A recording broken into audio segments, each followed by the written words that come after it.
Hello friends, मैं इतिहासिका इतिहास के सफ़रनामा में आपका बहुत बहुत स्वागत करती हूँ आज एक नई वीडियो के साथ। मैंने पोस्ट के माध्यम से आपसे कुछ एक सवाल पूछा जो यूपीएससी एग्ज़ाम को ध्यान में रख के पूछा गया है। उसका टॉपिक है ट्रीटी ऑफ इलाहाबाद, इलाहाबाद की संधि, जो टॉपिक आज के इस एक्सप्लेनेशन वाले वीडियो के माध्यम से हम पढ़ेंगे और थोड़ा डेप्थ में पढ़ेंगे। चलिए स्टार्ट करते हैं। Treaty of Allahabad Robert Clive के द्वारा साइन की गई और ये कब साइन की गई? 1765 में। तो ऐसा 1765 में क्या हुआ था कि जनाब आला को एक संधि साइन करने के लिए मिली, और वो भी किसके साथ मिली? तो ये सब डिटेल्स हमें पढ़नी है। रॉबर्ट क्लाइव ने ये संधि असल में बैटल ऑफ बक्सर के बाद साइन की थी। बैटल ऑफ बक्सर की भी चर्चा जब हम लॉन्ग फॉर्मेट वीडियोस को देखेंगे और फुल फ्लेजेड मैनर में आधुनिक भारत की शुरुआत करेंगे तो हम पढ़ेंगे। और वो शुरुआत कब होगी? तो मैंने आपसे एक इच्छा जाहिर की लास्ट वीडियो में कि जैसे ही 150 सब्सक्राइबर्स हम अचीव कर लेंगे तो उसके बाद आप पहला टॉपिक, जिसका नाम भी मैं अब आपको बता सकती हूँ, लेटर मुगल्स, उत्तर मुगल काल शासकों पर हम एक वीडियो देखेंगे। लेकिन अभी के लिए, क्योंकि अभी आप लोग शायद उसमें अभी सहयोग और लगेगा आप लोगों का, तो इसलिए ये एक short video treaty of Allahabad पर आज आपको मिल रही है। तो ये संधि बैटल ऑफ बक्सर 1764 के बाद, इसके बाद ये संधि साइन होती है, जिसको साइन करने वाला व्यक्ति है रॉबर्ट क्लाइव। अब ये संधि किसके साथ साइन हो रही है? ये संधि 1765 में नवाब शुजाउद्दौला के साथ साइन हो रही है। ये कहाँ के नवाब थे भाई? ये नवाब थे अवध के, है ना। और हमारे मुगल बादशाह उस समय पर थे शाह आलम द्वितीय, आलमगीर द्वितीय के बेटे थे ये, और इनके द्वारा भी ये संधि पर हस्ताक्षर किए गए। तो अब हम एक एक करके देखेंगे कि इन दोनों के साथ क्या हश्र किया रॉबर्ट क्लाइव ने, जिसका उसने भरपूर फायदा उठाया। पहले जिनकी मैं बात करूंगी वो हैं नवाब शुजाउद्दौला। नवाब शुजाउद्दौला से सरेंडर करने की बात की, और इस संधि का एक एक पॉइंट इंपॉर्टेंट है क्योंकि इन पर सवाल आते हैं। इनसे कहा गया कि जनाब आला, तुम एक काम करो, तुम इलाहाबाद सरेंडर कर दो और कारा सरेंडर कर दो, जो कि इन्हीं के दायित्व में था। इन्हीं का दायित्व था इलाहाबाद और कारा को संभालना। और ये किसको दे दिया जाएगा? राजा जी को दे दिया जाएगा। तो राजा जी को कुछ तोहफे में नहीं दिया जा रहा था। इस लाइन को पढ़ के ये मत समझिए क्या कि वाह राजा हैं तो उन्हें जगह दे दी गई। नहीं, उन्हें इन जगहों तक सीमित कर दिया जाएगा, जो भी हम थोड़ी देर में देख लेंगे। दूसरी चीज, नवाब शुजाउद्दौला को 50 लाख रुपए देने पड़े एज वॉर इंडेमनिटी।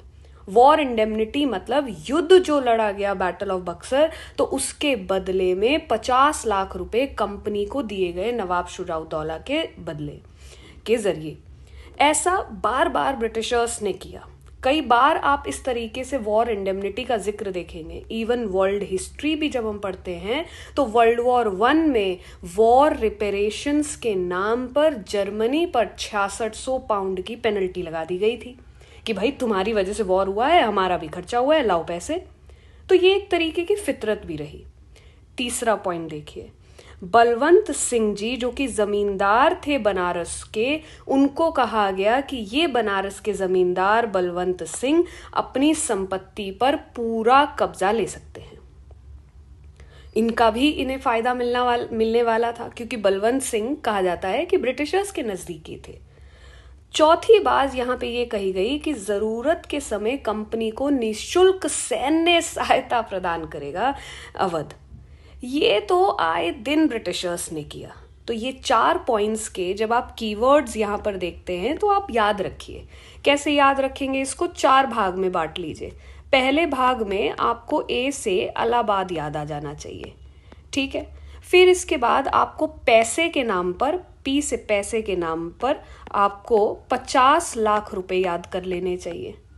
फिर उसके बाद आप बलवंत सिंह जी को रखिए। अब देखिए इधर निमोनिक बनाने का तरीका क्या है, ए के बाद बी आता है तो ए बी सी डी के रूप में आप देख सकते हो कि बी से बलवंत सिंह जी का पॉइंट याद रख सकते हैं। और लास्ट में क्या कहा गया? मिलिट्री हेल्प, तो मिलिट्री के नाम से आपको एम याद रहेगा।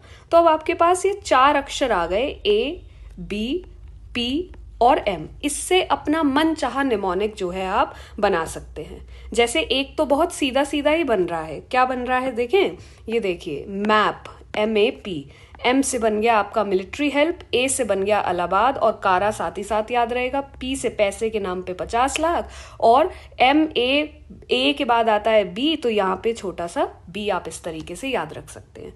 और भी जो भी आप निमोनिक बनाएं वो कमेंट के माध्यम से ज़रूर बताते हुए चलेंगे। It will make your classes more interesting. अब आगे चलते हैं। देखिए अब रॉबर्ट क्लाइव ने शाह आलम के साथ क्या किया। शाह आलम से इन्होंने ये कह दिया कि तुम कंपनी के प्रोटेक्शन में रहोगे। अब आपको बात समझ आनी चाहिए कि इन महाराज जी को इलाहाबाद और कारा क्यों दिया गया था, ताकि ये सीमित हो जाए एक जगह तक। सो दूसरा पॉइंट यही है कि Allahabad and Kara ceded by the nawab of Awadh were assigned to the emperor. Awadh के नवाब द्वारा सौंपे गए इलाहाबाद और कारा को सम्राट को सौंप दिया गया, तो ये इन्हें दे दिया गया। अब तीसरा और सबसे फेमस पॉइंट जिसके लिए ट्रीटी ऑफ इलाहाबाद जानी जाती है वो ये है कि कंपनी क्या है यहाँ पे, of course east India company है। ईस्ट इंडिया कंपनी को दीवानी राइट्स मिलना, दीवानी ऑफ बंगाल, बिहार, उड़ीसा, किसके बदले में, in return of an annual payment of 26 lakh. क्या है ये point, this is the most important point जिसके लिए आप ट्रीटी ऑफ इलाहाबाद को याद रखते हैं, लेकिन यूपीएससी इससे बहुत आगे बढ़ चुका है।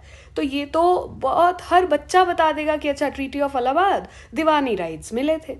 इसलिए मैं आज आपको ये ट्रीटी ऑफ इलाहाबाद के एक एक पॉइंट्स बता रही हूँ, ताकि जब बाकी पॉइंट से सवाल आता है तो आप वो भी कर पाएं। बंगाल, बिहार एंड उड़ीसा की दीवानी मिलने का मतलब ये है कि इसी की बदौलत आगे चल करके ईस्ट इंडिया कंपनी भू राजस्व व्यवस्था को तगड़ा करती है, या यूं कहें कि बल्कि और ज़्यादा दुर्गति करती है। अपने हिसाब से तो वो सोच रहे थे कि वाह क्या काम किया है, लेकिन हमारे देश की भूमि की नॉलेज उनको थी नहीं और इसी वजह से वो एक्सपेरिमेंट करते गए। किसके रूप में, स्थायी व्यवस्था के रूप में, जिसे आप परमानेंट सेटलमेंट के नाम से जानते हैं। फिर क्या लाए थे, रैयतवारी सेटलमेंट लाए थे, फिर महलवारी सेटलमेंट, महलवारी बंदोबस्त लेकर के आए थे। तो ये सब कंपनी को मिला किसके बदले में, कि वो सालाना दर पर राजा जी को 26 लाख रुपए देंगे। अब आप यहां भी सोचेंगे कि वाह वाह, शाह आलम जी का पैकेज लग गया है 26 लाख का। तो ऐसा कुछ नहीं था, क्योंकि अगले ही पॉइंट में ब्रिटिशर्स ने अपनी बात मनवा ली थी। ये देखिए कैसे, राजा को अब कितने पैसे और देने हैं, राजा को निजामत फंक्शंस परफॉर्म करे कंपनी, इसकी हेल्प करने के लिए राजा को 53 लाख रुपए देने हैं। 53 lakhs was supposed to be given by Shah Alam to the company, ताकि वो एडमिनिस्ट्रेशन कर पाए, कंपनी प्रशासन कर पाए, उसके पैसे भी राजा दे रहे हैं। तो ये 26 लाख का पैकेज तो व्यर्थ गया। आप अपने आप समझदार हैं, तो इसलिए यहाँ आपको बंगाल, बिहार, उड़ीसा को ध्यान रखना है खास तौर से, ठीक है। तो ये शाह आलम जी का हाल किया गया।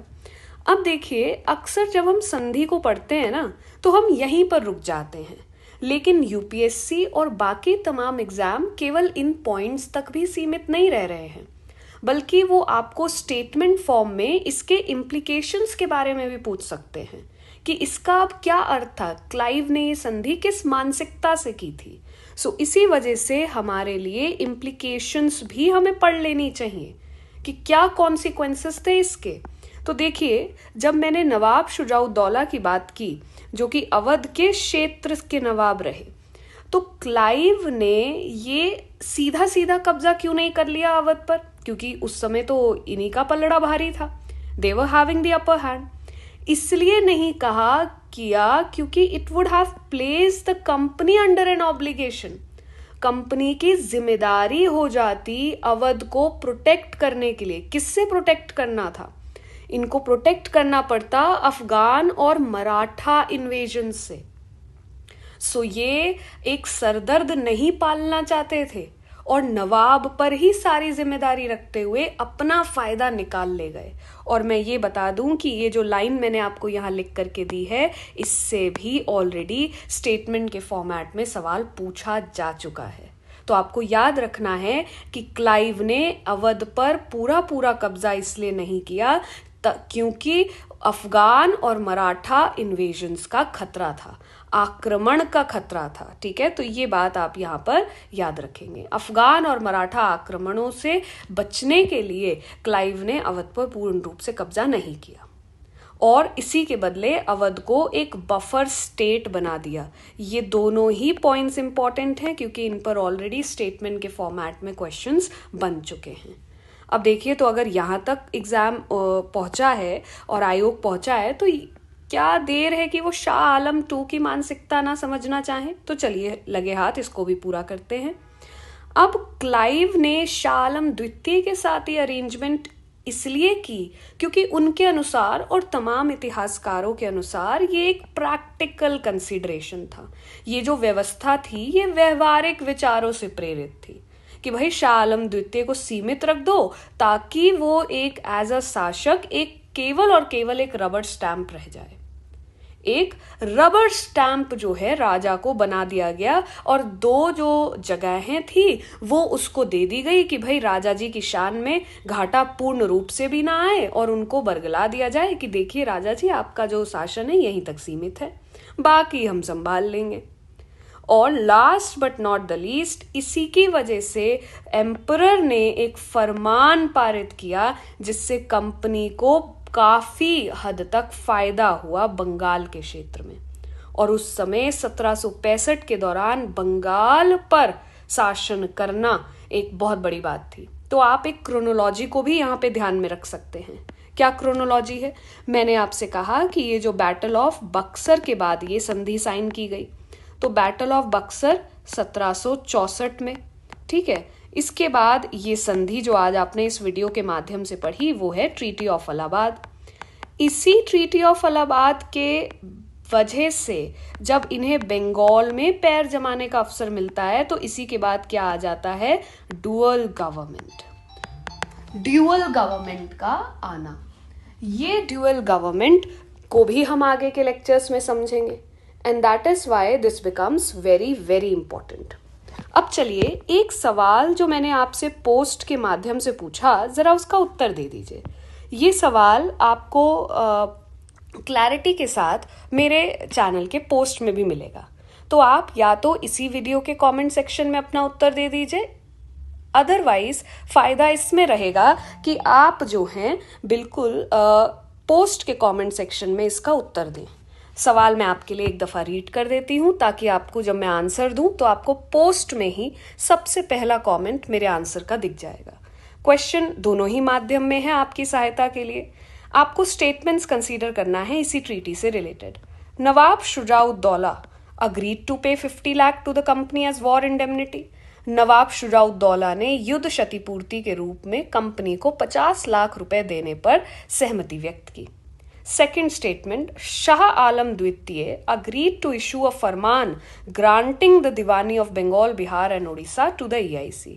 शाह आलम द्वितीय ने ईस्ट इंडिया कंपनी को बंगाल, बिहार और उड़ीसा की दीवानी देने के लिए एक फरमान जारी करने पर सहमति व्यक्त की। तीसरा, Clive wanted to annex Awadh since the beginning. Clive शुरुआत से ही अवध को अपने अधीन करना चाहता था। और ये आपके ऑप्शंस हैं।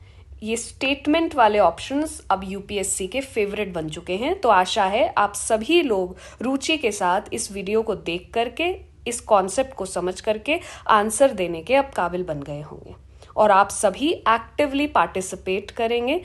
और इसी के साथ अगर ये वीडियो से आपको कुछ सीखने को मिला हो तो आप इतिहास का सफ़रनामा YouTube चैनल को सब्सक्राइब कर लीजिए। बिल्कुल भी सब्सक्राइब करना नहीं भूलना है। और अगर आपको ये वीडियो अच्छी लगी हो तो लाइक और शेयर ज़रूर करेंगे और आपके अनुसार जो भी आंसर हो उसको कमेंट के माध्यम से बताएंगे।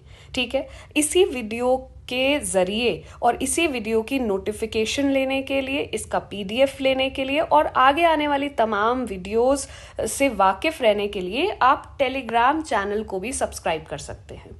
और अभी जो हमने इंस्टाग्राम का पोर्टल अपने लिए ओपन किया है, इतिहास का सफ़रनामा, जब आप उसको यूज़ करते हैं, उसको फॉलो करना शुरू करते हैं तो आपको काफ़ी सारी मोटिवेशनल वीडियोस, रील्स देखने को मिलती हैं। इसी माध्यम को हम आगे नोट्स डिस्ट्रीब्यूट करने के लिए भी इस्तेमाल करने वाले हैं। तो ये इस वीडियो की एक अहम सूचना है जो आपको दी जा रही है। तो आपको बाकायदा व्यवस्थित रूप से जो नोट्स आगे के लिए चाहिए रहेंगे वो हम इंस्टाग्राम चैनल के माध्यम से डिस्ट्रीब्यूट करने में आपकी सहायता कर पाएंगे और आप तक पहुंच पाएंगे। आशा है आपको ये वीडियो अच्छी लगी हो। आज के लिए बस इतना ही। बहुत बहुत धन्यवाद।